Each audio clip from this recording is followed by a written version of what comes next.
You are now listening to Out of the Blank.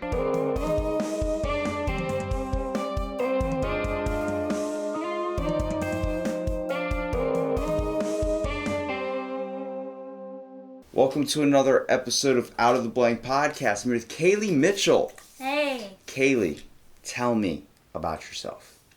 I enjoy the hospitality industry. I like helping people, and I enjoy cooking and baking and event planning. So when you're doing hospitality now, is this something you wish to pursue? Because you are front desk at the same hotel I work at. So are you switching over now to guest services, or are you? No, I'm in an apprenticeship, so I'm going to be rotating to each position, but to get a larger aspect of what the industry is about. But I like more so on the back side of it, in the culinary side, where cooking and event planning more so than working at the front desk. But I've liked the front desk more than I thought I would. Do you like it cause that's a difficult position, because when you're dealing with the public and anything, you meet a wide variety of people. Yes, definitely. So like with housekeeping, I get to see the dirty side that no one wants to see. Like you try and hide. Like, you know how you keep your room maybe clean or messy depending on what your preference is. But when you go to a hotel and they treat it like they leave everything like wherever they want because they don't care because someone else is going to clean it up. So I see that side of people, and I don't really get to talk to them a whole lot. I like talking to people, but there's sometimes it gets a little frustrating, especially if you're dealing with something. And next, how many times have you had a guest come up to you and complain and just start kind of giving you a ferocious ear beating, and you're just sitting there like, oh, I'm using every single ounce of my energy right now not to jump across this table. Yeah, it happens, and you have to just smile through it, and then you just know that the guest after that's gonna be happier or something like that, and tomorrow's a brand new day. So it's just, I try to look at it at that aspect, where you're going to have the people that are jumping for joy, and then you're going to have the people that are just wanting to kind of almost strangle you and with their words. But what's the worst thing you've probably experienced being front desk so far? Like the worst scenario? I don't know the worst scenario, but I've had some weird scenarios. Weird how? Like someone lost their pants, and then they came to the front desk and asked if we had any pants turned in. And so I looked to my right, and there's a pair of pants. I brought that down. I brought that down. Oh my goodness. I don't know how they lost pants on the elevator, but anything can happen. You can be surprised. Like we get called for. You'll start probably realizing more. You work front desk or something that they call for a lot of weird stuff. People leave bags of medication. I'm like, how do you forget that? Like, oh, I forgot my diabetic supplies in the fridge. I'm like, hold on a second. How do you forget something that basically you need to survive? And then other people are like, most of the time it's phone chargers and stuff. And then sometimes you get like the alcoholic college kid that calls back for a 6-pack of beer that was left in the fridge. And I'm like, that's gone, bro. Like, because most of the time if they leave something in a room, the housekeeper just chalks up to like, that's theirs. Unless it's like something important, like someone's left an Amazon Fire Stick, obviously you're not going to take that. You put it in a bag and stuff. That actually works in the TVs, the hotel? Yeah. Oh. Like some people like refuse to watch the normal television. They only do Amazon Fire Stick. I'm like, dude, you're already paying for a room. Like you might as well. Like the whole point of going to a hotel is an escape. Like you don't want to feel like you're home. You want to feel like you're somewhere else. You're there to do whatever. But then, like, people get, like, very, like, nervous and sketchy. Like, they don't want anybody cleaning their room at all until, like, they'll stay for a week. And then at the last day when they check out, the whole room's just mess, piles of trash and everything. Because mostly, either they're trying to be nice and they're trying not to give a lot of work for the housekeeper to clean up after, or they're trying to be very, very protective of their things. It's really hard letting someone that you don't know go into your room, even if you're renting a room, and be able to kind of see all your personal belongings that are out. Because whether you're, like, I mean, whoever it is that's housekeeping is obviously seeing what's around everywhere. If you leave private stuff out, they're going to see it. You don't know, there's some industries that have hotel people that go through your belongings and take money out of your stuff. There's been certain cases like that, and it's very hard for a hotel industry to try and find that and eliminate that problem because you want your guests to feel comfortable. Me, I'm the only white person on, and basically an all Hispanic staff, and it's very hard for me to find a social group to click into. That's why I'm more vibe with the front desk. Everyone's like, why don't you just switch to front desk? I'm like, cuz it's like that's not me. I'm always used to feeling out of place. Like I've never felt in place anywhere, and I vibe with that more. I like to be able to connect. I like trying to learn Romanian with all the Romanian housekeepers and. Yeah, I've learned a little bit of it too. What words have you learned so far? Nabuna means crazy. Yeah. And then pineapple is Ananas. Yeah. The very first word I ever told one of the housekeepers to tell me 2 years ago, when I first saw the students, I said I want to learn whatever it means to say peanut butter and jelly and pineapples, and they're like, and that was the very first word I learned. Un darahide hu gelo ananas. And I got that. But I have a whole notebook where I just sit there, Google Translate, start typing in words. You'll hear me on the radio speak Romanian sometimes or speak Bulgarian. I don't know if you've heard it. But because we have 2 Christos that are working at our hotel. So it's hard to, people call them Spike. I had to go back to front desk. That's who Spike is. I had to go back to front desk. I had to go to reservations. I had to let everybody know, hey, don't call him Spike. Because he doesn't like to be called Spike. He doesn't like that. He told me that when I called him it. And I was so like... is that his real name? Or No, his real name is Hristo Manilov. But his cousin works with him. And his cousin's name is Christo. But it has a different last name. But one of the housekeepers just called him Spike one day because he has the spiky hair. And I was telling him, I was like, hey man, he doesn't like that because he loves it. He loves it. And he's not saying anything because he's new. So he's like, I don't want to, jeopardize his job. So then he's like looking at him. He's like, it's fine. He's like telling me it's fine. I'm like, no, he doesn't like it. Stop calling him that. And my boss looked at me like, he doesn't have a problem with it. Why are you having a problem with it? I'm like, ask him it, dude. Do you not hear what he's saying? And he looks over at him and goes, you like it, don't you? And he goes, yeah, see, he likes it. And then he goes, it's a dog's name. Just said it out, and my boss's face just changed immediately. We just went to like, oh crap, I've been kind of picking on this kid in a way because he sees being called Spike as a dog. Yeah. And I'm like, it's just respect. Like I have so much respect for them, first of all, for even coming to a whole new country. Like that's amazing. Like at least I can do. And then not everyone knows the English language when they come over. Yeah, and it's like then they have to sit there and struggle and try and learn it. So if I'm on the radio and they're calling somebody like he is like I don't know what that is, then I like look it up in Google Translate and I'm like Christo obote somtos, and he's like, oh okay, and then like you get the click and everyone's like what, and I'm like you just gotta try your hardest. You know what I mean? Mm-hmm. The least we can do is learn a few words just to be able to help. Yeah. And like ce mai faci means how are you in Romanian, and it's like what's up means ce faci, and then you just say like I know a lot of curse words too because that's all that's all they want to teach me is curse words because they just sit there and laugh at me like I'm some type of seal that they just gave fish to. They're like haha, like if I say a curse word. Well, I hear a lot of it in the lunchroom area. You hear a lot of those cuss words. Like I just hear them randomly. I'm like, oh, I know what that means. Yeah, like I tell them all the time, like I'll say it on the radio. I'm like kagat, which means shit in Romanian. So I'll randomly be like pulling out like an 800-pound linen cart because that job is pretty tasking. Like you get a lot of dirty linen and stuff, and I'm pulling it out. I'll just be like kagat, like really loud. And it's funny because like all the Romanians outside smoking cigarettes that are having a tough time and having a really hard day, they'll just start laughing and then they'll be like, "You crazy, Robbie?" I'm like, "Yeah." And then like I just like having that vibe with people because if you can show a positive like influence, much like you have to do when you're dealing with the public, you have to keep a smile on your face a lot of time, even though you're going through some hard stuff. Maybe let's say. You had something happen at home, someone passed away. You still have to project a good display of character. And to be able to do that, it's really hard for some people. Some people just snap and take it out on their... how many times have you gone to a gas station or gone to some store and some woman's just giving you all of her load of problems for the rest of her life? And you're like, oh my God, like I'm just here to buy this bag of Cheez-Its and walk out now. Yeah. But, you want to tell me your life story. I don't mind it, like, now that I'm 21, and I just go around, like, and trying to enjoy everyone's story. I walked on the boardwalk yesterday for 4 hours from 4 o'clock in the morning till 8 in the morning, just finding random people to talk to and just say, hey, here's a podcast. Give them a business card.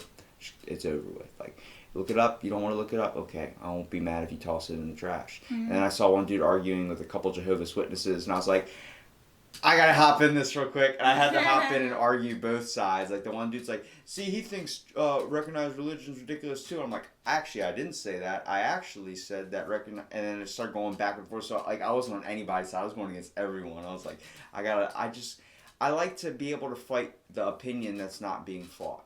You know what I mean? Yeah. And you say you have we're kind of going to go back to you. You said you had a passion for cooking and baking and these types of things. What type of cooking and baking? I usually like to bake I like to cook and bake based on what others like. So I like to bake bread pudding a lot because it's just a recipe that I learned in high school and then everyone since has just enjoyed. And then for cooking wise, I like to make a lot of Italian food or Mexican food but a lot of appetizers. So whether that be like buffalo chicken dip, different kinds of dips. I like to do a lot of things with zucchinis and stuff like that, and bruschetta and salsa. And do you because you're talking about dealing with what your job is now with the hotel part, and then you have a passion for cooking. Do you have something that you want to pursue farther with cooking? And you're saying you want to do more reservation type stuff, like setting up banquets and those types of things in the kitchen. I would want to, I think, do more so on the event part of the culinary side, where how we have banquets at our hotel and we're setting up for those banquets, where sometimes with the banquet managers, how they have to speak with the guests and see exactly what they want. I want to be that person that communicates with that guest and figure out what they want for that event, so that at the end of the day we give that to them and then they're happy at the end that we delivered that. Is this something like, is this just the main passion you want to pursue, like in the hotel industry, or do you find it's just another step towards the career you're at now? I think it's something that I want to do and that I've pursued kind of through my education, where I've done catering the past 6 years through high school, and then in college I was in a catering club, so we did weddings. One wedding, and then we did a lot of large events, and so that rush of all that planning, then that prep, and then going into seeing the final product. Yeah, and then seeing all the happy guests. That's what.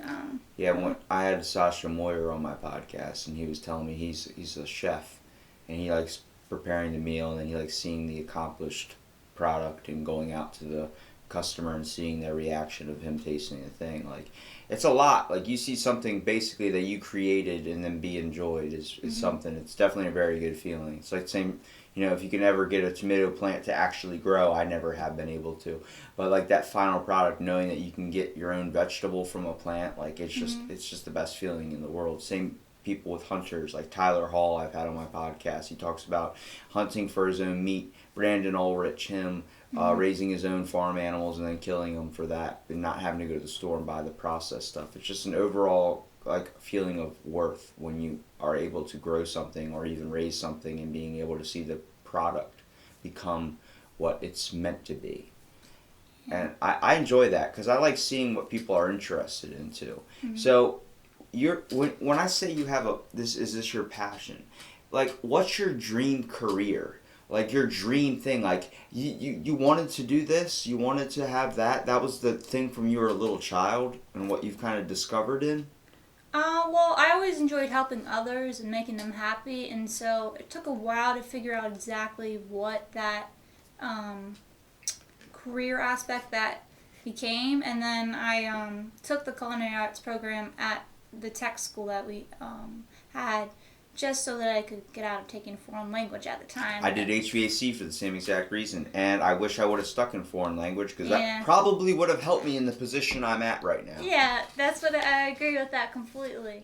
And so, it would have came in handy if I take that foreign language, but at the end of the day, I wouldn't have discovered what I enjoy to do. But I feel that I'm passionate about making people happy, and I've found that through baking and through cooking, and really I like to talk, and I think, I don't know, sometimes I just able to connect with guests, and so I feel like through the hospitality industry and through cooking and baking, I'm able to. You're a do good that. speaker in a way.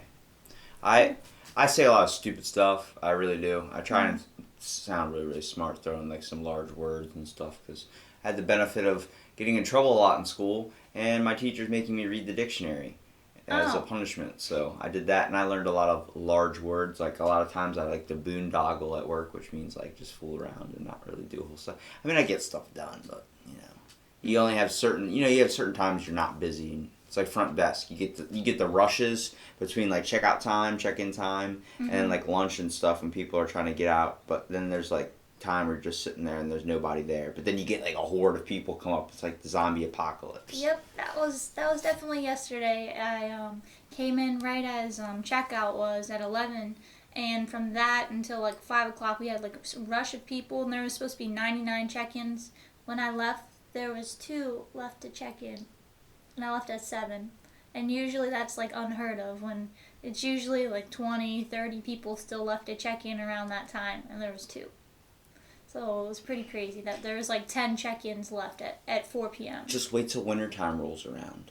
There's nothing. It is dead. It is so... the overnight crew is probably like the best, because they get to do nothing all the time. Like every time I went in there like super early in the morning, a couple hours before like my shift started, just to kind of hang out and talk to one of the front desk people or something, they're just sitting there playing on the computer.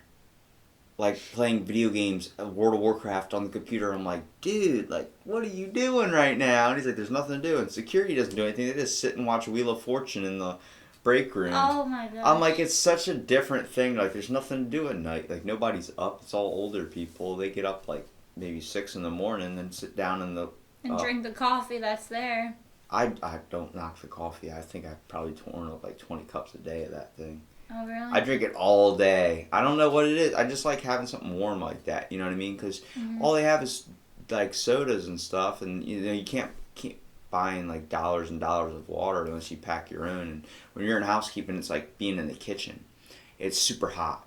Yeah, and with all those, you have to like do all that lifting and everything. So you're sweating on top of being like in a 90-degree laundry room, and then like if it's 90 degrees outside, it's like 110 in the laundry room. So we finally got AC in there now. So like it's a little bit better, but like you're just constantly running around, like not sitting down, not standing in place for a very long time. You're constantly moving, just constantly stripping rooms, taking out trash, doing all these different types of things. So that's what keeps me busy, which I like. Because once I find like I get like there's nothing to do, and you're just like you just get to sit and maybe be on your phone or something, I just don't find fun in that, because I'm like sitting there after an hour. You're like, all right, can I go home now? Like I could be doing a million other things right now. Yeah, whenever I have the like lunch break or whatever, and I sit down, I wish I didn't have to sit down for that 30 minutes, because then you don't want to go back.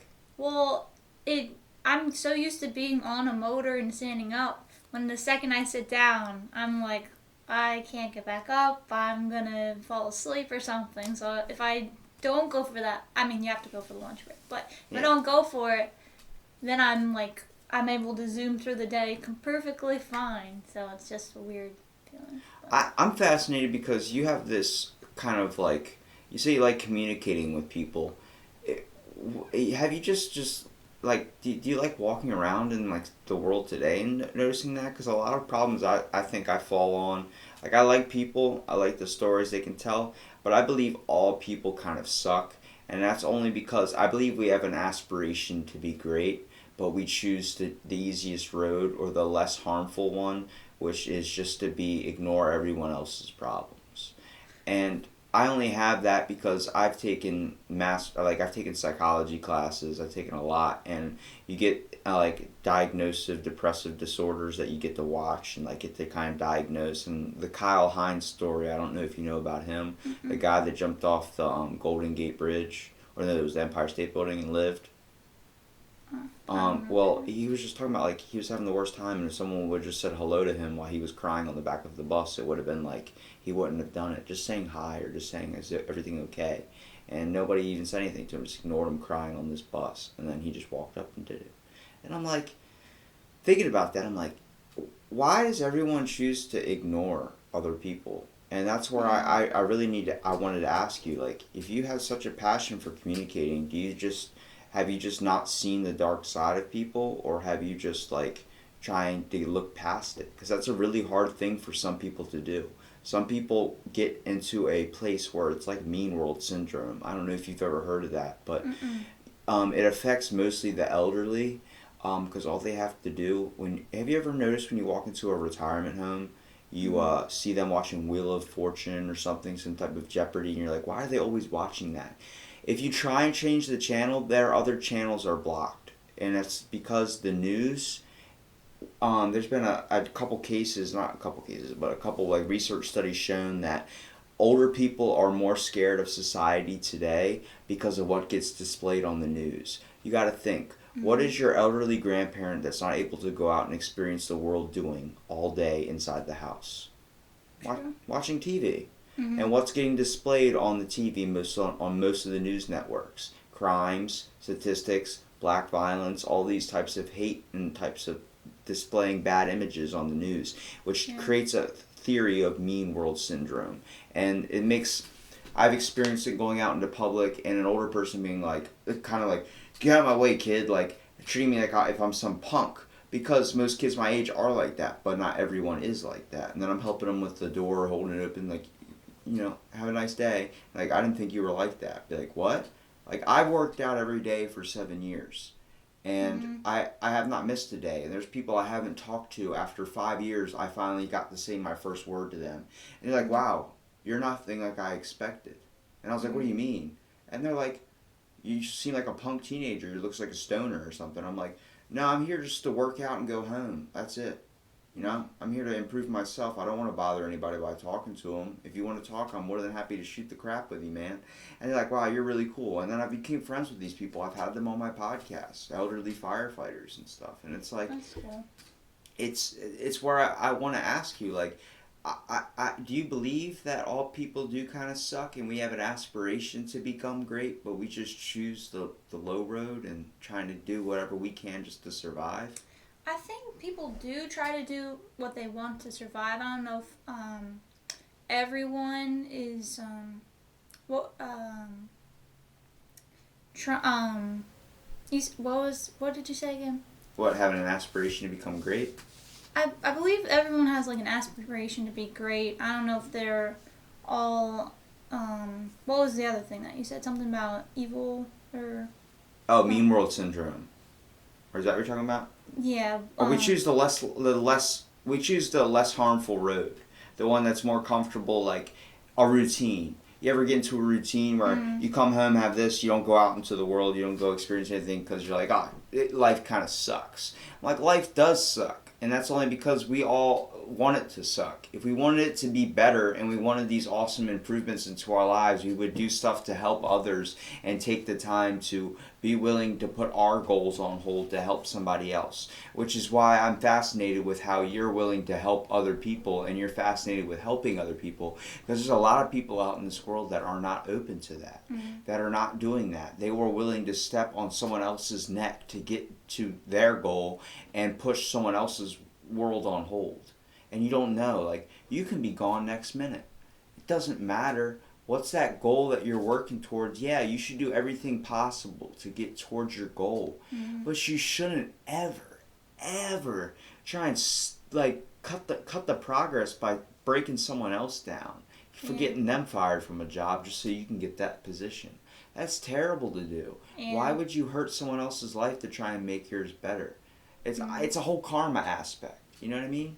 Yeah, that's crazy aspect that some people. It's just really. And then going into college, it opened my eyes to like the different aspects of how people, all different walks of life, treat other people, and that. How so? Well, I went to an HBCU, so everyone mostly from our high school was mostly white. And so then going there, I became the minority. You went to University of Maryland? Eastern Shore, yeah. That's where I want to go. I'm actually applying there because I heard I can get a school there for free for being a minority. Or cheaper because you're a minority. I don't know about that, but I mean, I got a scholarship for being like in the honors program, but and everyone was nice there and everything, but whenever I went on the trips, and I just realized how how all the African Americans I was with was treated differently that I didn't see necessarily when we were at Decatur. And so it really opened my eyes and put a new perspective on it that I really appreciated going to UMES to see that.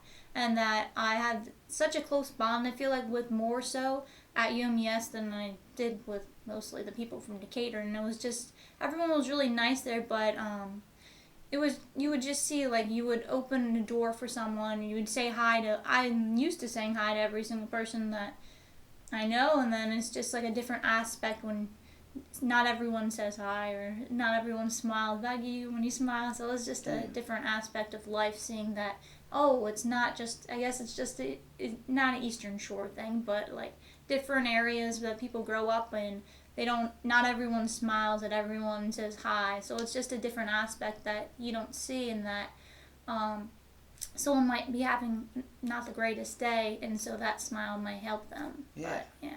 Well, it's the whole thing, like being the minority somewhere, like it's what I like, is because it's like feeling out of place. Mm-hmm. But there's a thing called whiteness theory. I don't know if you know what that is, but it's also related to acting white. And it's the theory of when you're the dominant race or dominant minority, whatever you want to call it, the what I guess it'd be race, the dominant race in a country or place, you don't know the stigma of being racist or racial, like being prejudiced or judged on your race. When you are a minority, everyone needs to experience that.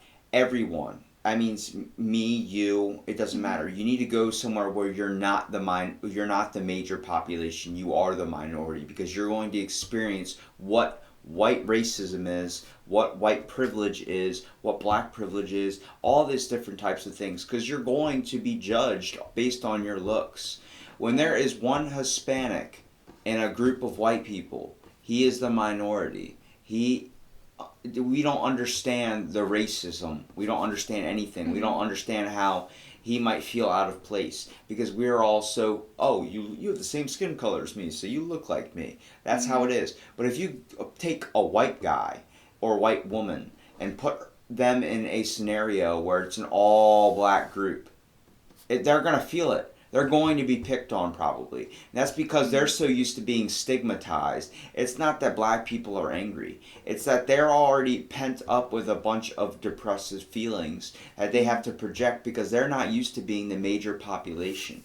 And seeing minorities come here more and more and more, and America being more open and more cultural now, is amazing, because the minority, that word is getting kind of taken away. It's becoming, I'm the minority at my work. I love that. I don't like that I don't have a group I can click in, but I try my hardest to click into these groups, and after years it takes time, but they start to treat me like family now. It really takes the strength. I have went to Berlin at a local park. You see the Mexican families having the giant barbecues, or black families having the giant barbecues. I would just walk up and be like, can I join? They're like, hell yeah, come on, grab a plate. I don't know if you know Darrell, that's in housekeeping. I've heard of him, but I don't. He's kind of silent on the radio, but I didn't have anywhere or anything to do on Thanksgiving, because we don't do anything really on special holidays. Like, my family eats, like, we have a dinner or something, but my family usually just goes, eats 10 minutes, and everyone's off doing their own thing. We usually turn to a giant argument on Thanksgiving and stuff like that. But it's just like a small group, couple people in my family, like giant extended family come down or anything. And everyone else is eating turkey. I have the traditional shrimp and crab cakes and stuff like that. I don't eat any turkey. I don't like turkey either. It's not that I don't like it. It's just it's too heavy on my stomach. And I'm used to eating fish and stuff like that. So I'm like, I want shrimp on Easter, shrimp on Christmas, all that stuff. So I'm like the little odd one out, like eating the shrimp and stuff. But then I'm just sitting in front of the TV like, wow, everybody's done. But then Darrell offered, like, hey man, if you don't got anywhere to be, come on down to my house. I'm like, well, I mean, I have a dinner at my house, but it's not going to be like a giant family thing. And he goes, you need to experience what we call a black Thanksgiving. I'm like, what's that? Because he calls me his son. I call him my black dad. Because he gives me such words of wisdom and advice in times when I really need it. And he's like, I'm going to take you under my wing like I have with my own kids. And I'm like, I appreciate that. And it's the fact that someone can not even worry about color and not even look and be like, oh, you're a white kid, so you can't be my kid. He goes, no. He goes, I'm going to treat you just as the person I've known you to be. You're Robbie, okay? That's the way you describe me. You don't describe me as a good or bad person. You describe me as, that's just Robbie. He'll say something stupid. You'll be like, why did you say that, you idiot? And next thing you know, you're laughing down the road. And I like having that impression on people, because racism is never going to be gone when we're all judging on just skin too much. And racism's never going to be gone when we have words like minority and major populations. When we're not looking at people as people anymore, you totally take out the whole aspect of what the world's greatness is supposed to be becoming. I know I'm giving a lot of like ranting about race and stuff, but I'm just fascinated with how people's brains work, and I really wish we were more open to interpretation when it came into cultural things. My podcast has made me cultural. I've developed new relationships with Hispanic people, with colored people. It doesn't matter. The whole aspect is, I don't want anybody to feel out of place in this world. A lot of people feel like that for a very long time, and next thing you know, they're gone. And that's not a life worth living. You know what I mean? Yeah. So, I mean, that's where I find a fascination with how you have this ability or this willingness to help other people, because I've ran only across a very, very, very, very rare few people that are willing to actually put the time in to help someone. And I just, you're into the hospitality, but do you ever want to start your own just passion doing something like going to traveling different countries and helping out there? I did think of that. I've always wanted to, because I'm Catholic, I've always wanted to go to the Virgin Islands. It's like the poorest Catholic diocese that they have, and so I think like the last hurricane that they have like one airport, and that airport got like destroyed, and everything got destroyed for I think like a whole month. So they were like all out of power and stuff like that. So I've always wanted to go there and to different places and help rebuild, but eventually that's like one of those things on the bucket list that eventually to go do something like that would be really cool. Do you have you ever thought about traveling down to Haiti? I haven't, but I mean, I'd be open to trying doing that.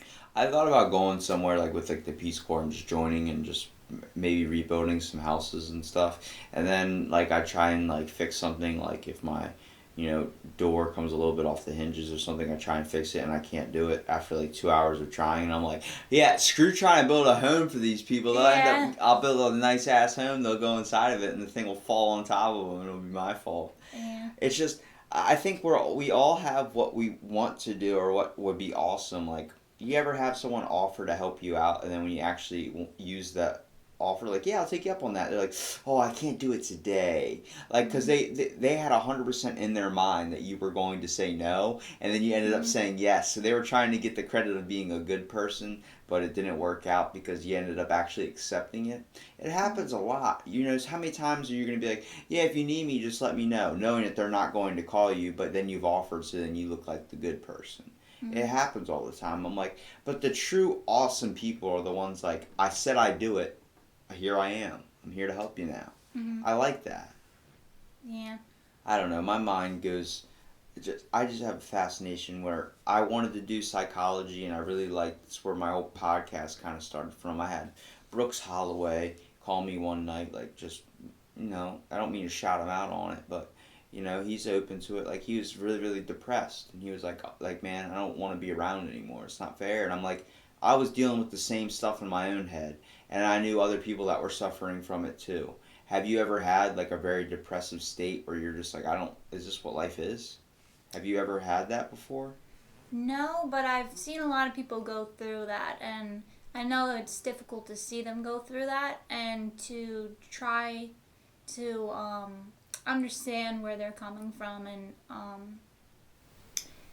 I mean, there has been times like when I was graduating, trying to find a job. It wasn't, I wouldn't say I was depressed about it, but trying to find that job, knowing exactly what you wanted to do for the rest of your life, that was difficult. And then trying to maneuver all your coursework and everything, and just not knowing exactly, if I have this job, is that going to make me happy for the rest of my life? That's a lot to... Did you experience fear, like not knowing if everything was going to work out? Like, you don't know what your plan is, like what's the next step? Yeah. Because a lot of people use school like I did as a safeguard, as like, what are you going to do with the rest of your life? Oh, I don't know, but I'm in school right now. And then it's like, that's your excuse. The next thing you know, that degree comes, and you're like, well, now what? You got your degree, what's your excuse now? I don't know. I think I might take further education, might go even farther until I can figure out, you end up turning into Van Wilder where you're in college for 9 years. It's just, I feel like too many people don't know what their end goal is, and it's really, really hard to figure it out. But nobody ever takes the time to figure it out because we all get too comfortable in our little bubble of going to school environment. Yeah, it's how many times have you got set into a routine and realized you needed to break out of it? Like I got stuck in that before. Like all I was doing, going to school, going to work, working out, going to school, going to work, working out, going it over and over again. And then I realized like I became so extroverted after high school just from being picked on that like it all changed. And next thing I know, I'm like, I need to start experiencing a whole new thing, getting me out there and enjoying what the world is, because sooner or later, I don't want to be 40 years old and be like, all my memories come from watching Netflix, working out, going to school and work. Like, that's terrible. Like, that's not an existence I want. I want to be able to say, I've heard stories. I've heard people. The fact that I can say now, like, I've interviewed over 100 people, just had conversations with them. Like, we're just talking. That's all it is. I'm just trying to get your thoughts. You're gonna tell me the story of Cailey Mitchell, and I wanna get you back on too and hear more about what you're discovering, what your passions are, what your pursuits are. Like, what's your next step in life right now? My next step after this apprenticeship would be hopefully getting a position as a catering director, but I'm still also thinking about pursuing having my own business and having like a catering food truck or something like that. What would you call it? Big C's Pastries. Yo, that rhymes. I like that. Big C's Pastries. Yeah. Okay. Now, so are you only gonna sell pastries, or what are you doing here? Probably. Just because I don't know if it would, or if I come up with another name for it, I don't know what the name of it would be, but if I came up with or did something else, I'd have to come up with a good name for it. You strike me as someone that has a dream journal of this and has like everything already planned out. Do you know what color your vans are going to be? Do you know what color all this stuff's going to be? No, but my freshman year in college, we did do another food truck, and it was called the Magic Food Truck. And we were going to go to all the colleges, and a lot of students would have been like, that's crazy. Yeah, that's a good one too. Yeah, like we had a whole business plan and everything, but I had one person tell me on the podcast, like, I was like, what's your dream? He's like, I want to open up a burrito bar. I'm like, what? He goes, I want to open up a burrito bar where, you can get drunk and then have a burrito and then be able to chill. And I'm like, that is awesome, man. Like Chipotle, but with a bars type scenario. He goes, yeah, man, imagine that. I'm like, so we called it Jose's Burrito bar or whatever. It's like something stupid, but it's like, it's cool, man, because people have a weird like kind of passion. I don't know if you know Dawn from housekeeping that works at our hotel. She was on my podcast. You know what she used to do? No. Professional women's champion arm wrestler. She is your size, and she was a professional women's champion arm wrestler. I'm gonna have to meet her now. She is the nuttiest person you will ever meet in your entire life. Is she but on she the is older so side? funny. Yes. She smokes too, right? Yes. Okay, I know who Drives she a little PT Cruiser with the eyelashes on her car. has long hair. Yes. Okay, I know who she is now. I talked to her. She's like, yeah, I did crack one time. I was like, what? And she goes, yeah, it was something to do on the weekends. I was like, Dawn, it's not cake. Okay, you don't just say I had a little piece on the weekends. It's not thing. Because it was a party thing. I'm like, oh my god. But she has literally been like an aunt to me. So it's like every time I see her, I hug her and help her out when she needs it. But she, she has amazing stories to tell. I've podcasted with Drew, one of the South or Central American housekeepers, from Guyana, and like they all have a story to tell. Everybody's got this weird just life they've experienced, whether you're 10 or whether you're 100.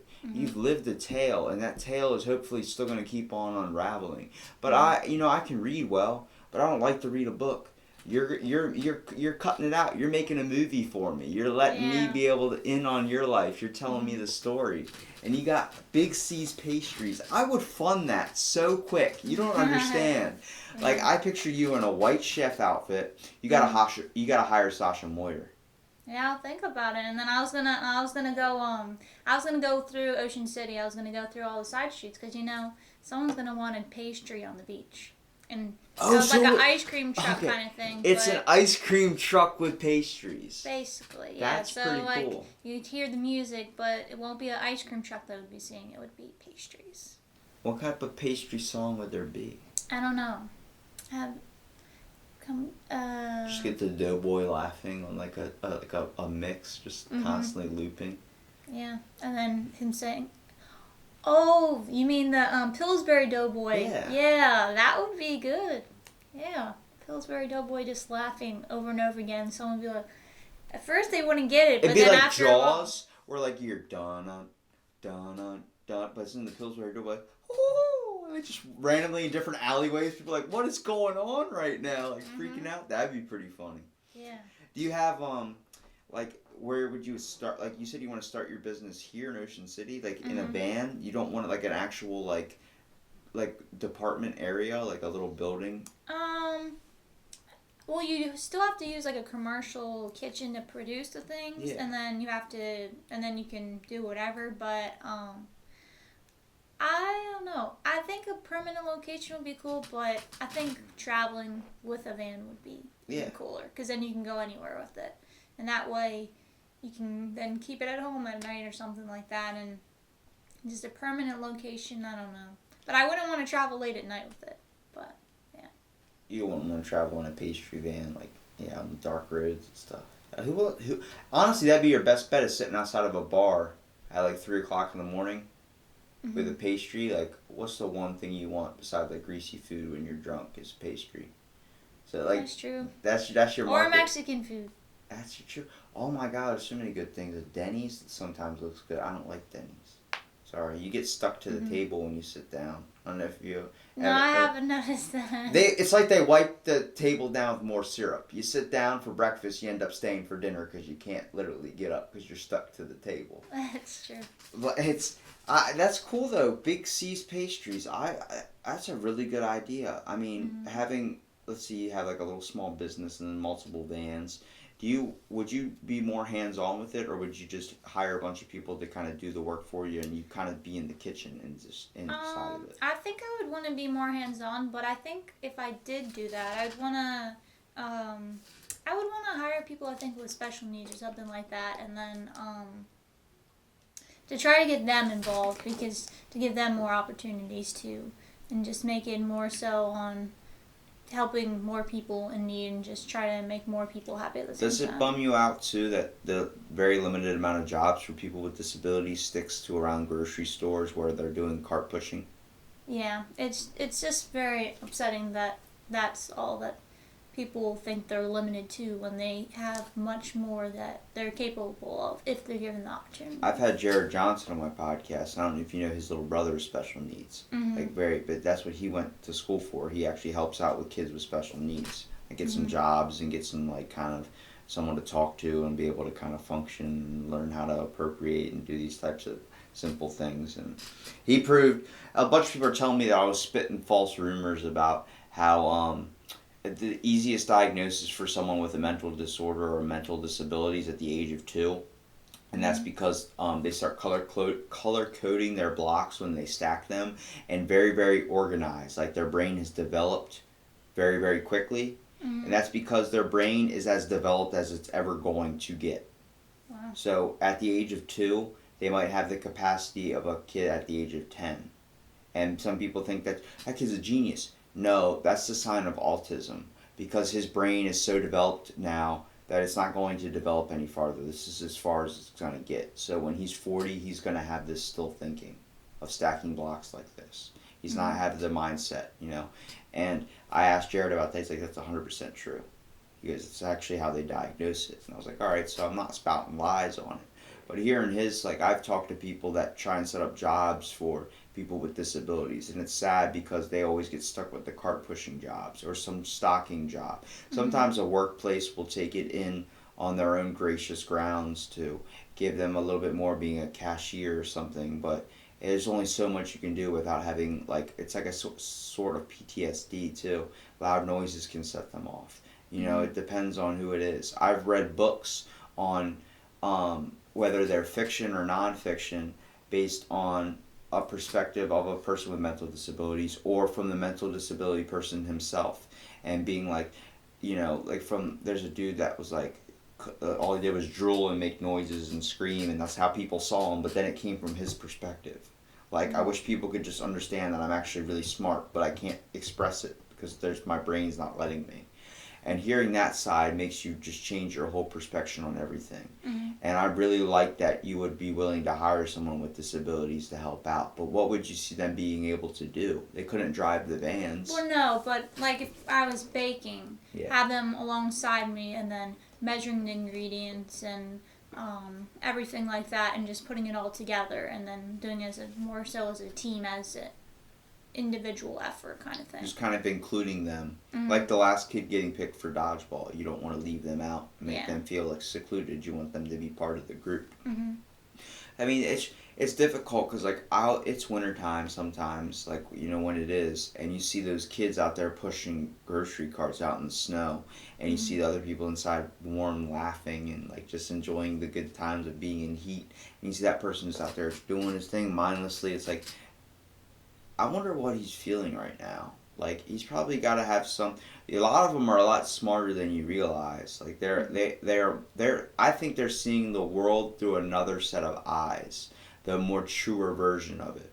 Some of them, they'll be like, blue, green, green, green, and start screaming green. Like, people are like, why is his stupid ass saying green?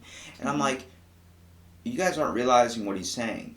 He's looking at the tree, and he's seeing the pureness of it. He's seeing the other, you really only get to experience that, I don't know if you've ever gotten high before, smoked, but once you've smoked weed once, you get a whole new perspective on life. And the reason why with that is that's why people do trips and all these types of things, because you get a whole nother perception on what life is. Because, you get it's like someone takes the sunglasses off your face. You're sitting there I was looking through what is the normal vision, and then I got another whole thing where colors are brighter, tastes are more enjoyable, and it's you get to see other things, and that's how a person with autism sees stuff. They see it in a whole nother view from how me and you look at the world. They see the pureness of it, and their literally brain is so pure that it doesn't have any side effects of what society can cripple it to. They're not aware of all the problems that are going on around us. They're not aware that there's a water bill to be paid, there's an electric bill to be paid. Jared talked about there's people that range from young ages that have autism to older people that are more functional with their autism, being married and trying to live in their own by their selves. It's really strange to see the different kind of, proportions of autism that range in people. And I definitely think that that's an amazing thing that you're willing to be able to hire some people and give them an opportunity to realize, hey, life's not just pushing carts. And it makes me sad when I see that at stores, man, because I'm like, that's not all he can do. And they're so nice, too. And, I do laugh sometimes, if they do something stupid, I'm like, oh my God. But at the same time, it's I laugh at anybody when somebody does something stupid. It's not just towards them. Yeah. And being able to know, do you need a shopping cart? Do you need a shopping cart? No, I'm good, but thanks for offering. They see things in, I think, a different light, like you said, and they say exactly what's on their mind, and so that is comical at times, because it's the same thing exactly that you might be thinking at that exact time, but you might not necessarily say it, but they just don't have a filter. Yeah, so that's what makes it funny, too. That's cool. What else, would you hire other immigrants and stuff too? Maybe. Yeah, I would. I didn't think on the larger picture, but yeah, I would be open to it. Are you trying to is this something that you want to spread kind of worldwide though? Do you kind of want to have a business franchise type deal, or do you want it to be small town? I think I would. I like the small town aspect of it, so I'd probably want to just keep it in the small town. But if someone wanted to make it larger and bring it to Shark Tank or something, I mean, I would be open to that. I don't think you would. I don't think you should ever sell that idea, because like you couldn't call it Miss T's Pastries Yeah. if this is not run by Cailey herself. I think the Yeah. fact that if you maintain, like, a lot of good businesses Mhm. are good. Like, you ever been at this place? They have this local pizza place. It's like, because that owner takes the time to incorporate into his area. He provides for his area, his community, and other people can come into there and enjoy that and come to the town, and it brings more local business and stuff like that. But if you were able to do that, I think you're more suited for connecting with a more familiar audience. You're able to bond more with a smaller community than trying to bond with the whole world. I don't see you becoming a mass corporation. I see you being more of a small town, like, obviously, if you want to leave, you can leave, but you would benefit more in a small town, because you're the type of person, like, oh, that's Cailey, and be like, hi Jim, hi Mary, hi, like, know everybody's names, and you'd be all like already knowing everybody's story already, and people that are coming to experience that, like, she's a really good, productive owner towards her business, giving great benefits and doing all these amazing things. That's what I see in you. Yeah, that's true, because not every state, not every area is going to have that same small town feel.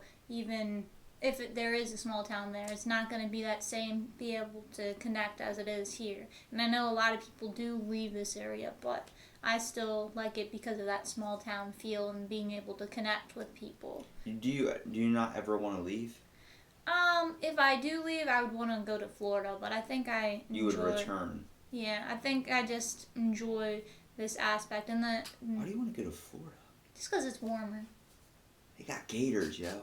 That's true. They got meth gators. Meth gators? July 13th, a couple days ago, someone flushed meth down a toilet, and they have sewer gators. And then they found a bunch of alligators on crystal meth. Well, that's not good. Florida is crazy. They talk about how we need to conserve the water, and we're running out of, the water and all this stuff, so we got to start watering the lawns. I will take a 30-minute shower if they're going to keep watering their golf courses every 10 minutes, okay? That does not make sense. Yeah. I used to visit Florida all the time. My grandma used to live up there. It's nice. It's hell most of the time because of all the weird stuff that happens down there. Yeah. But you just want to go there because it's warm? Yeah. I don't know. Your pastries are going to melt. That's true. I mean, I probably would. I don't know if I would move down there, but that's one place. But I'm probably going to just end up staying here because I like it here. And I just can't imagine, or during the summer or your days off and stuff like that. I mean, I don't know about you, but the boardwalk, I mean, I'm not a tourist, but for as long as I've known, the boardwalk is just like something that I've enjoyed going to, or going to the different what's it called? Mini golf places in Ocean City. When you travel somewhere else, it's not like that. You don't have all those arcades, mini golf courses, all these different things that Ocean City has to offer. You see Ocean City's changing, though, in that way, because they're all getting taken down. Planet Maze. Yeah, I can't believe they had to get rid of that. Now they only got one other laser tag place, but then they're destroying mini golf places everywhere. There's only a few left. They're like the dinosaur ones left. But they used to have one that was closer by, they had Planet Maze's golf course. That's gone. Mm-hmm. Oh, it's going to be another hotel. Yeah. Everything's becoming so commercialized now because of all the business we're getting from people coming down every other weekend during the summer. And then wintertime, the hotels are dead. Yeah. Good job. You have 50 of the same hotel on one block and nobody's staying in them because we don't have anybody here during winter. Nobody wants to be in a summer town when it's wintertime. Only the locals do. And even then, there's nothing to do. Yeah, because they built it with hotels. Yeah, it's like once you start taking out all those local businesses, what are the locals going to have to enjoy? Yeah, we have the beach, but nobody's going to go in the water when it's snowing and freezing out. No one wants to be able to enjoy the boardwalk when they can't even stand outside for 10 minutes without turning into an ice cube. And that's what it scares me is once I realized when I graduated and there's nothing to do during winter, if you're not going to school or having some other type of thing, all you do is drink. All people do is drink. I don't drink though.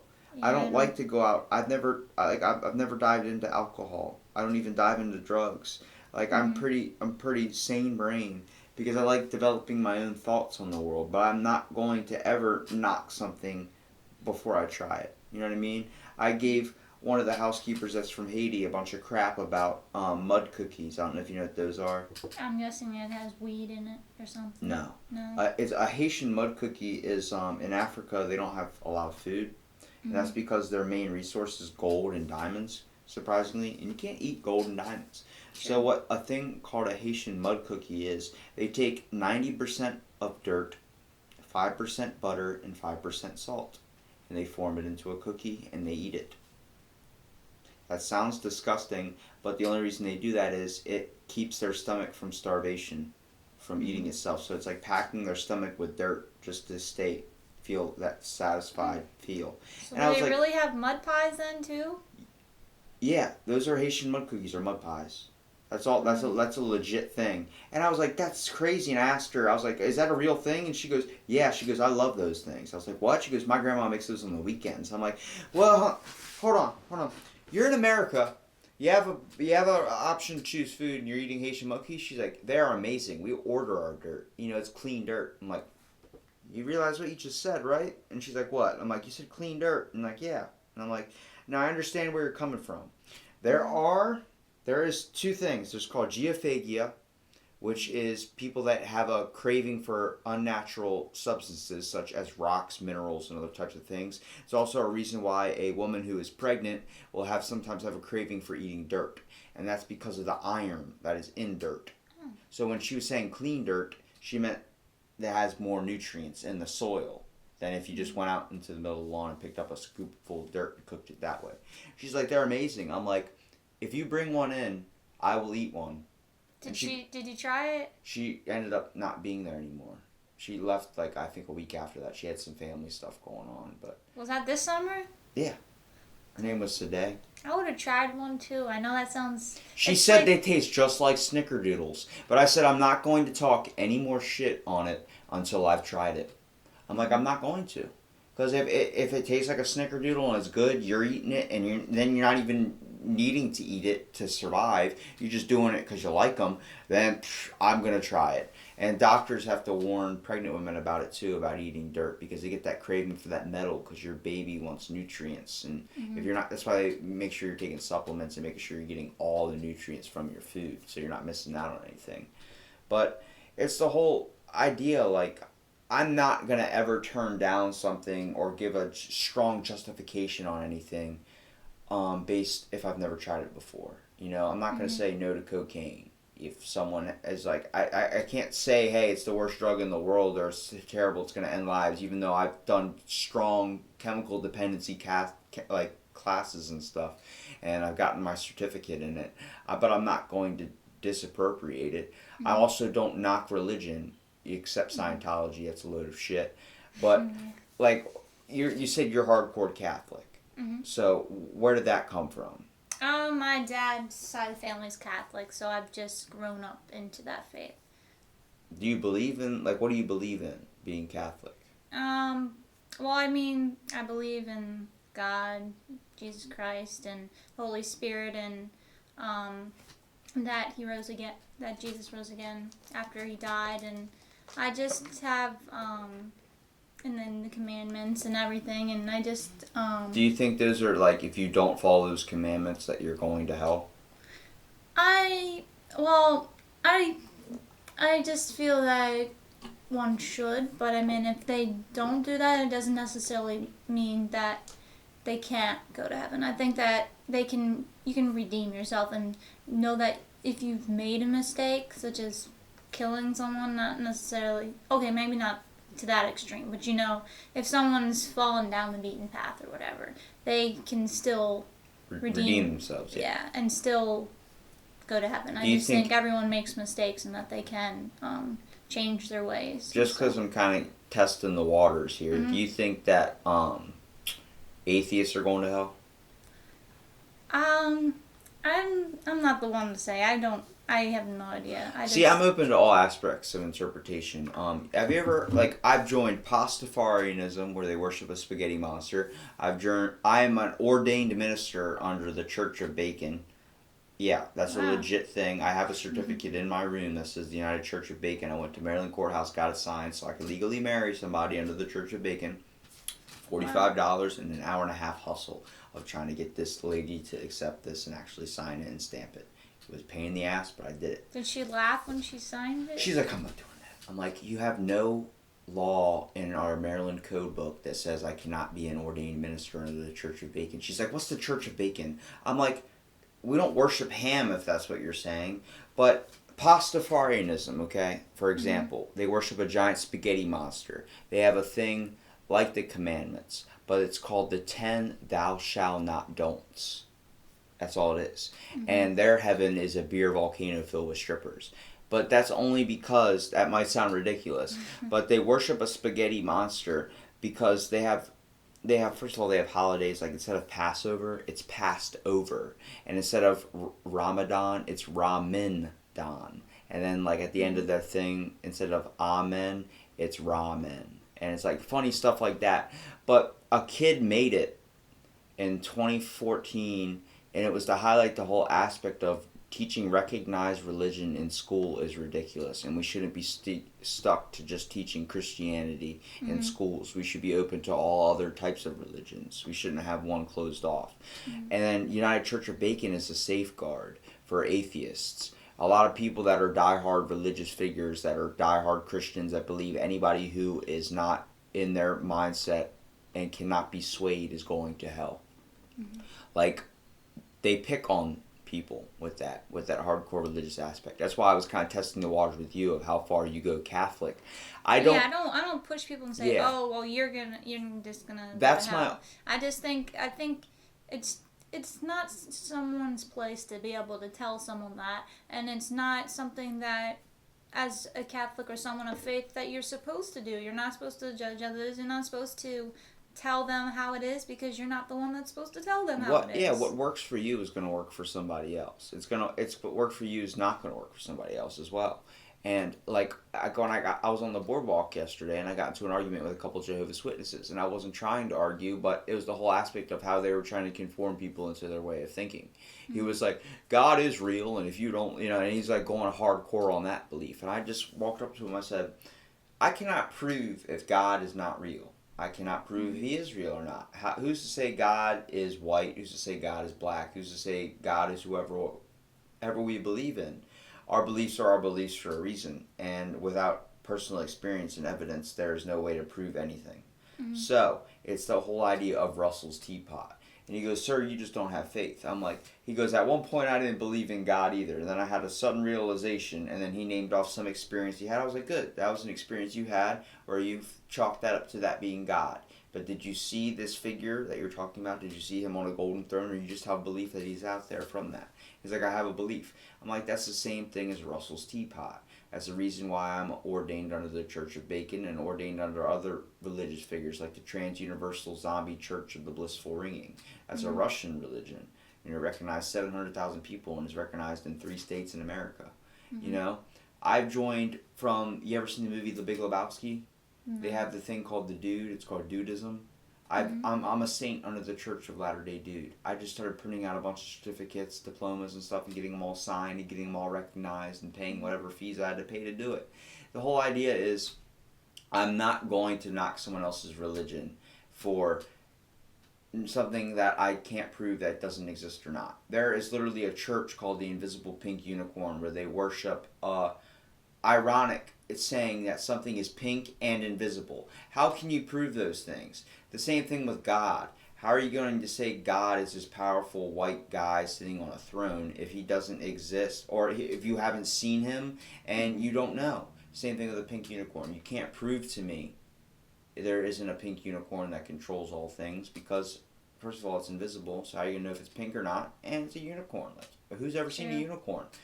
It's Russell's teapot. And I told the Jehovah's Witness that. And he goes, what's Russell's teapot? I'm like, you don't know about parody religions, and you don't know about Russell's teapot? I was like, yeah. I was like, then how do you call yourself a religious believer if you're not open to all aspects of interpretation? You need to have more formations of other religions before you can talk trash on them all. You know what I mean? And he goes, so what's Russell's teapot, buddy? I'm like, well, buddy, Russell's teapot is the fact that if I told you that there's a teapot floating in outer space right now between the Earth and the sun, you would have no way to prove me wrong. Mm-hmm. And that's because space is so vast. We barely understand any of it. In fact, there's not enough evidence to prove with how large space is that there's an actual teapot floating up there. So now's the thing. Yeah. Now you're thinking, there could be a teapot floating out there in space. That's the same thing with religion. Mm-hmm. With the whole idea of God. Who's to say God's not a 40-year-old guy sitting on top of Mars in VR goggles wearing socks with Crocs on, playing virtual reality simulations all day, or like Mr. Manhattan from Watchmen. Mm-hmm. Like, who's to say that's not it? Who's to say God's not a woman? I have no justification. I won't know until my day comes. Whether my expiration date hits, and if there's such thing as reincarnation, if there's such thing as going on to another life, or if there's such thing as an afterlife, or if it's just purgatory. I won't know. But that's the mystery that is left to be it's left to be solved. And I'm glad it's there, because it leaves a little bit of wonder in our lives still, where we find out we're trying to find every factual thing possible and every understanding of everything. I like knowing that that's out there, because if I'm wrong and there is a God out there, then good. I'm glad I was wrong. I'm glad that there's this thing that we're all believe in, a heaven, a place where we can truly be happy and not have to worry about anything. But I am set for the outcome of knowing that there might not be anything out there too. That's why I don't knock anybody that has a belief, but I don't believe you should ever push yourself onto someone. Exactly. I just don't like those justifications. Mm-hmm.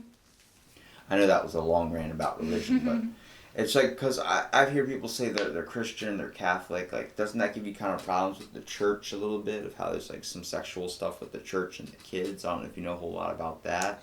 Yeah, but I just feel like that it's like, if you think of that as a different aspect of it, there might be a priest that might have done that. There's been a lot of priests. Yeah, but there's also been violence that's occurred in different groups of people. So it's just sure. So it's, I think you can say a few people ruin it for a whole aspect of people, and that just they're the ones that are represented, and so it just brings a bad light to them. So just like Muslims, not all Muslims are bad, but because a couple of them got displayed in a bad way, and it seems like that's their whole thing, is cutting heads off and doing those types of things too. Exactly. But I think it's suppression. Once you suppress somebody, like, this is not part of our religion, you got to follow these guidelines, you got to do this, you got to start speaking like that, you start creating a little bit of monster, or a little bit of pushback and resistance in someone, where they do start, their dark secrets start to flood out in a whole new other way, whether it's messing around with younger children, or, doing other stuff with different types of animals. Muslim community has a big thing with inbreeding, and that's only because it's suppression. Once you start saying in your religious group you cannot breed outside of your genetic superior gene pool, then you start having a lot of inbreeding going on.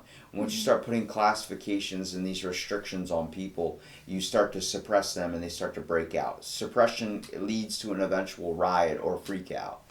And it fascinates me, because, like I said, I'm not closed off to any aspects of interpretation, but I try and get everyone's side on things.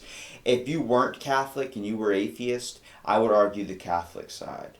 And that's only because I like to play devil's advocate, because there's no one fighting that opposite opinion. And it's important, because you need to be looking at both sides of an argument. You can't just have one side, because if you agreed that toast is good and I said toast is good, bam, conversation's over. So you gotta see everything from every angle of how it is. And I think definitely suppression is a major thing in this world. And I believe when people are less suppressed, we have an aspect to be great. We have an understanding, and we are more able to be open to all aspects of interpretation. And the fact is, we're so willing to be restricted and suppressed. Like, you ever heard of General Butt Naked? No. Okay, he's an African warlord that used to eat babies and used to kill, like, teenagers and do all this sick type stuff. He used to fight naked in Africa. Now, I tell you that. You think that's a sick person, right? Yeah. Okay. Well, I saw his documentary, and I heard the story of how I first heard of him from a news article. So I had my interpretation, like, wow, this guy's a piece of shit. So I was like, now I'm hearing it from one side. let me look at his side. So I watched his documentary. It was all a religious aspect. Moral is a man-made thing. What we call good or bad is different in every culture, okay? My morals are going to be different from some person in Africa. He was raised in Africa, a very poor country that was known for drugs and raising teen soldiers and all these types of things. He believed he was the devil incarnation himself, running into battle naked, thinking that if he was naked, no bullets could hurt him. That's what his whole thinking was. He would eat the hearts of his enemies and he would eat babies. And the reason why was that's what they do in Mayan religions. In Mayan religions, they believe in sacrificing. I don't know if you ever heard of those Mayan football games they have where they kick the head on the ground and stuff like that. Yeah. They would kill the winner and people would eat the winner because they believe that the winner had such great power that it could benefit the rest of the community. So he would be sacrificing himself. So if you won the game, you ended up dying. Yeah. So we see that as losing, but and to them that's being the winner. You get to devour the heart of a warrior, and that's what he would do. And he comes out about it, and people are like, "You need to suffer for your sins. You killed thousands of people and killed like hundreds of babies and ate them." And like he ended up seeing Jesus one day and realizing like Jesus told him he was going to go to hell if he didn't change his ways. And now he's a diehard Christian. He has $1 million benefit foundation to help build homes in Haiti and help kids that are suffering from being teenage war soldiers and getting them out of that situation and getting them better lives, teaching them education and stuff. And he has came out in 2017 saying, hey, I'm willing to suffer for my crimes. I see the faces of the loved ones and the people I've killed, and I'm sad about it, and I'm haunted by those people every single day. But I'm going to realize that what I was doing before was wrong, and now I understand your guys' side of things, and I'm going to change myself. He's taking that giant leap, and his documentary is very inspiring to hear his stories and tales, and also hear of the sick atrocities he had done. But he doesn't reject that he did them, I don't think he's a bad person after hearing all that and hearing his side. I think he was just misunderstood and got the wrong information processed into him, at least with my frame of thinking. But there's plenty of people out there like in his same situation that are dealing with that same exact thing. And I know you're like, wow, this is a lot for a podcast. But I'm like, it's what it is. It's just a conversation, but we can talk about aliens, we can talk about whatever you're interested in. But I just like getting people's thoughts on things because we all have opinions to share, and we're so willing to not express our opinions and express ourselves. And when we start doing that, we become suppressed, and that's where we lose our creativity. Did I give you a lot? That was a lot of information. It was. I learned a lot.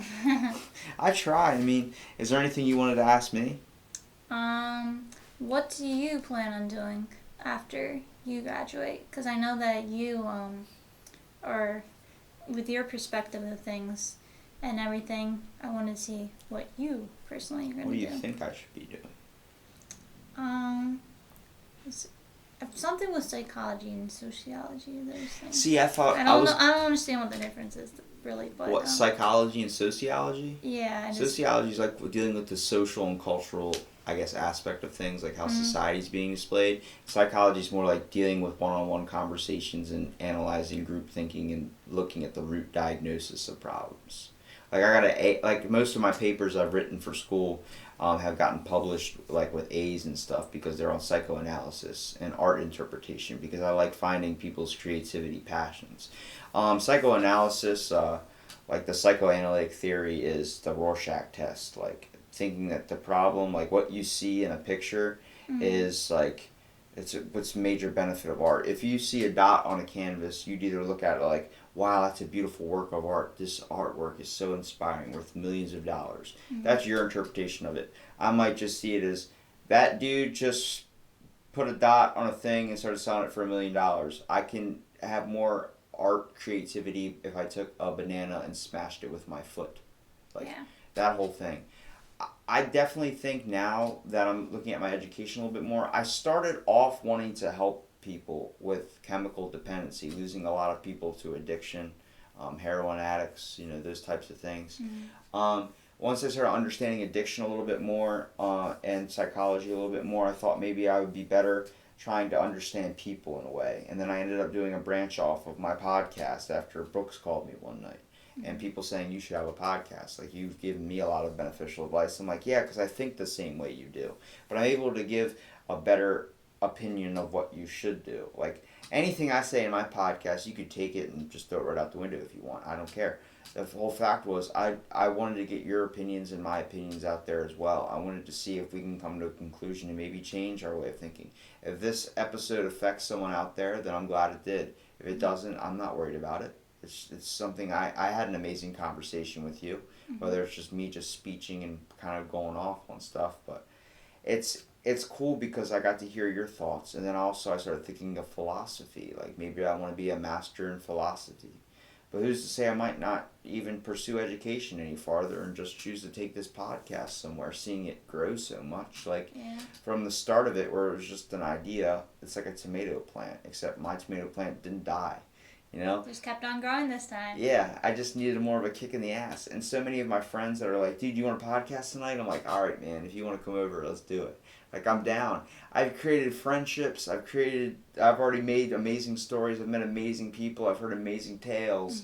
And I want to keep hearing them all. I thought about going to nursing homes because they're all living textbooks right there. Yeah, that's true. They've been around so much, but, it's hard to not get the same story over and over again. But everyone's inspiring, whether they're 10 or they're 100. And I think everyone should be able to have a way of getting their story out there. I just wish more people would be like how you were, like, sure, I'll do your podcast, because a lot of people are like, I'm not good at interviews. It's not an interview. It's like, just talking. I don't go and spread mine on social media at all. I just post on the Facebook page. Like, if you follow it, there you go. And I'm trying to do it a little bit more now. But I want you to be able to go and tell, like, Melody, who's the front desk supervisor. I want to get her on my podcast. She used to work in the Army. She did all that type of stuff, and she's an amazing woman. Like, very, very, like, respectful towards me, calls me sir, and, always something like that. I love that. And I don't care about being called sir, but it's the whole idea of being treated with respect. So, like, most of my podcast, people, without me asking, has been from people I've had on that have told their friends and getting them on here.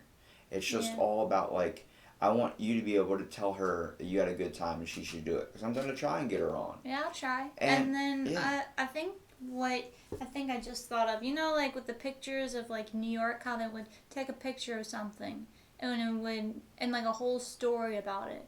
It's basically, I think, what yours is, but with the Eastern Shore aspect of it, if that makes sense. Yeah. Well, not everyone's from the Eastern Shore, I've had a couple people from Bulgarian on here. Yeah, so it shows like a whole different story of each individual story and how that is from. And it's pretty cool. Like, if you went to our high school, most of the kids that we graduated from were on my podcast. Like, you see it, like, oh my God, he was on there. Yeah, it's like, I'm getting your memories on here, and then, like, if they want to come back down after they've experienced their life, I'd like to see this. Like, I've worked out every single day for 7 years, and I've been listening to podcasts since I very first started, 3-hour podcasts, working out every day for 3 hours listening to these things. And I'm like, why am I not doing this? And the guy that I listen to, Joe Rogan, I don't know if you ever heard of him, but he's all about, like, has these crazy guests on, Elon Musk and all these different types of people, and, like, he's at 1,000-something episodes. He has Kevin Hart on there and everything. He's just getting all these types of things, just having fun. He's a comedian. He's also an MMA announcer. He used to host Fear Factor. Like, he talks about a bunch of stuff. He's just got a way of thinking where you're educating yourself. And the only reason I knew anything about mud cookies, geophagia, whiteness theory, all this stuff is because I do a spin-off of this series called Fill in the Blank, where we focus on topics. Like, here's a topic, for example, right here. What is it? The Declaration on Euthanasia. Someone made a declaration of euthanasia. And then we got the Reverend Billy and the Church of Shopping. Real stuff. I just go and shop. Yeah, I literally go and see what people are interested in. From World War II heroes to just random dumb stuff on the internet. And next thing you know, I print out an article and podcast about it. It's like a 30-minute topic. And look at this. Dummy tanks used in World War II. The Germans created inflatable tanks as a distraction, making them look like real tanks. The whole thing. you can turn into a human encyclopedia with just a little bit of research and a little bit of knowledge. And the only reason I was able to push myself towards that was from podcasting, hearing someone interested in fake cults and stuff and deciding, let's start looking up every single fake cult and start putting out information on it. And then when they come over, we'll podcast about it. Yeah. And them having fun being able to take that and turn it into something where it's either a sign of therapy and a sign of relief, where you just get comfortable until you forget we're even recording on this little thing. Yeah. You know? And one day I do want to have videos. Like, I did have microphones set up at one point, but, you know, I got to get that set back up again, more comfortable. But I like feeling like it's just a conversation, like you totally forget that thing's there. Because once you're able to become real, and I can see your eyes light up about making a pastry shop or making a moving pastry business, that's just amazing for me to hear. And then hearing your thoughts on the world, because no thoughts are stupid and no story is stupid. Every experience is important and everyone needs to know that, and especially you. And I appreciate you taking the time off on your day off today and coming to do my podcasting, especially waiting outside my door 15 minutes, not messaging me that you're here. But I really appreciate you coming down and doing this, because it was really inspiring. And I want you to know you are an amazing person, and I really know you're going to benefit this world, and especially benefit Ocean City if you choose to make your business local here and turn it into something. Thank you. And you're inspiring too, and you're doing a great thing with this podcast, and you're really reaching out to people. And even if it's just one person, that one person is... That's enough to change something. Yeah, enough to change the world with just that one voice that needed to hear it. Exactly. It's like that pay it forward thing when you go to McDonald's or something and someone pays it forward so your meal's free. You're like, I'll pay it for the next guy. It could stop right here. It can keep on going. It doesn't matter. As long as it affected one person, my duty is done. So thanks for being on the podcast, and we'll get you on again soon. Okay, sounds good.